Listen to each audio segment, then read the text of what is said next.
Inapainit mo ulo ko. Ayoko po sana. I don't want to sana. Patulan. Sabi ko, teka muna. Masama ba na mahalin mo yung mga pamangkin mo? Na parang your own? Baka po kayo hindi minahal ng mga tita-tito mo.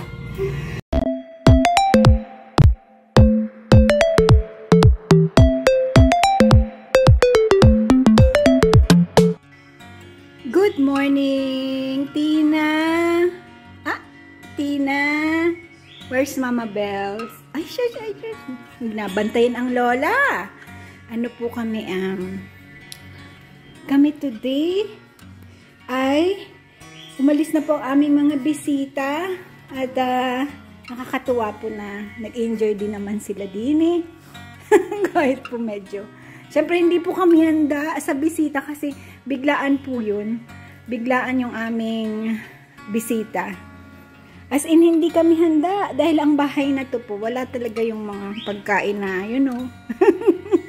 wala po kaming mga food na pang teenagers.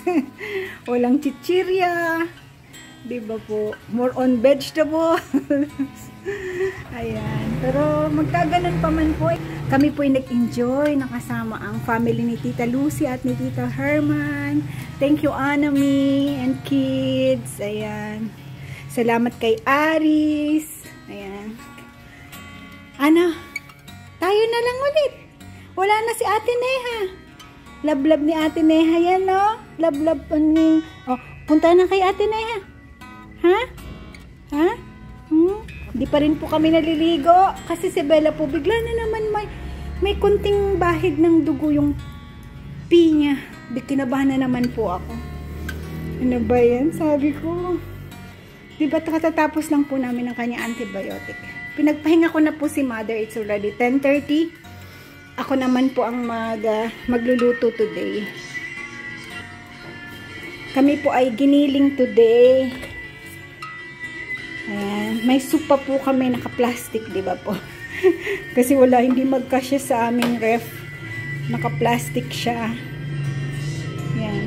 Tapos, may papaitan pa kami ni Puroy. Ayan po.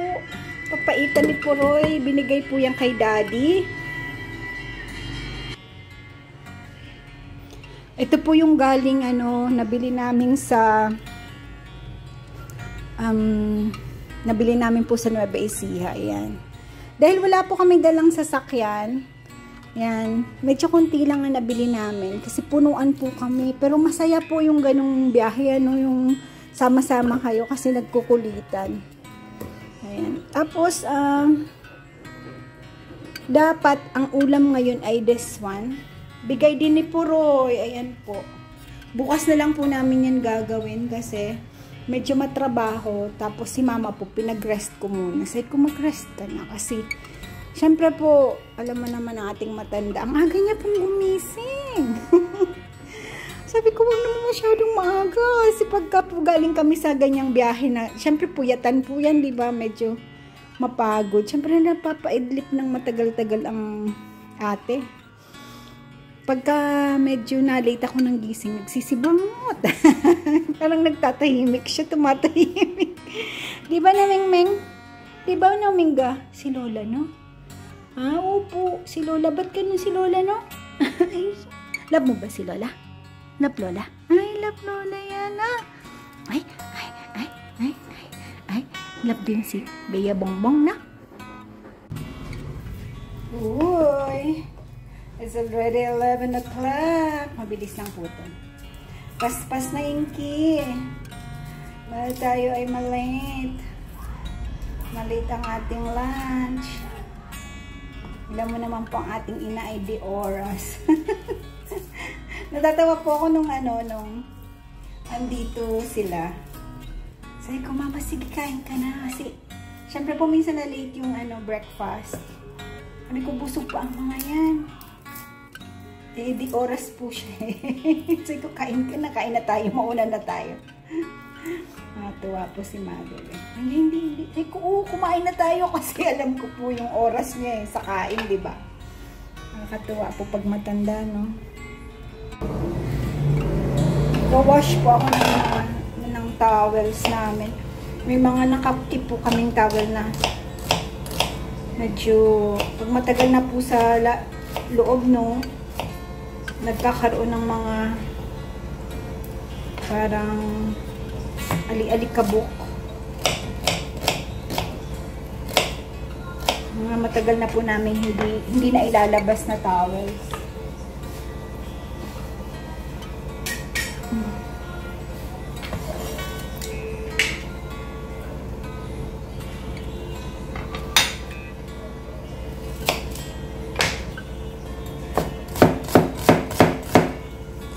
Masanay po talaga ako sa ganitong kutsilyo. Kasi yung ganito maliliit. Mas gusto ko po ito kasi pwedeng pang ganyan, 'di ba? Sana yan talaga. Wala po si Daddy. Busy po ngayon si Daddy kasi may project siya.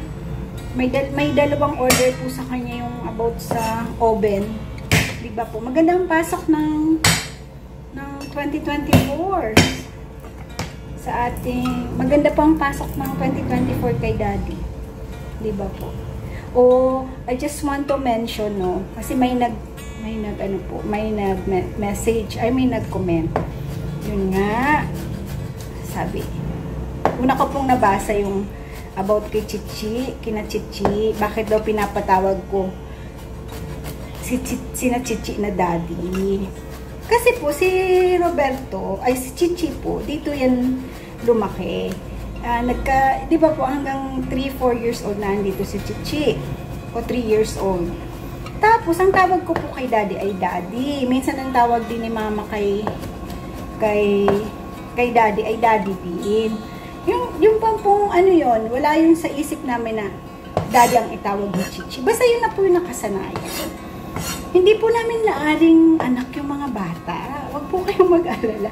And, para po sa ikakapanatag ng puso nyo, ang trato po namin sa mga pamangkin namin, same. Kung na-video ko lang po ang aming pagmamahal sa mga anak ni Kainaman in Canada, which is yung unang nephew and niece namin, baka sabihin nyo po, inari din namin yung mga bata ng na anak namin, di ba? Kasi talaga pong ganun, ibig kong sabihin. Ewan ko po sa ibang pamilya, pero sa pamilya po namin, basta pamangkin namin, parang anak namin, anak ng kapatid ko eh. Hindi po ba napaka-bait naman ang asawa ko na hindi niya kadugo, minamahal niya ng buo? Ewan ko po sa pamilya nyo. Kung ganon, kung sino ka man, di na kita papangalanan. Kasi ayokong mapahiya ka. Ayoko po sana, I don't want to patulan. Kaya lang, parang sarcastic yung dating niya. Parang dating po sa akin, ang sama namin na inaari, parang ganon, parang gusto ba namin maging anak si Chichi? Hindi po. Kung nakita niyo po kung gaano ka-close si Bidya, yung anak ni Kabono kay Daddy dati, baka sabihin niyo ganun din. Pare-pareho po. Nung minsan Mother's Day, inano ko po sila, grinit ko sila. I'm not a mother. Accepted ko po yun. Tapos ang sabi po ni Juby, Ate, Happy Mother's Day din sa inyo kasi yung mga pamangkin niyo, para ka ding ina. Diba po? I'm emotional kasi sabi ko, teka muna, masama ba na mahalin mo yung mga pamangkin mo na parang your own? Baka po kayo hindi minahal ng mga tita-tito nyo. Diba? Huwag niyo pong bigyan ng masamang pagkahulugan ang pagmamahal ng isang tao. That's a blessing from God. Diba po? Yun po ay mabuting espiritu. Hindi po yun masamang espiritu ang pagmamahal. Diba? Sorry. It's 2024 pero teka, na-shake yung espiritu ko eh. Na-shake yung soul ko sa mga ganong comment. At inuulit ko po, ipagtanong mo man sa mga kapatid ko, hindi po kami humihingi ng suporta sa mga kapatid ko. Kung ano pong kinakain namin dito, kung may nagbibigay, salamat. Pero never po kami humingi. Yun lang po ang gusto kong sabihin.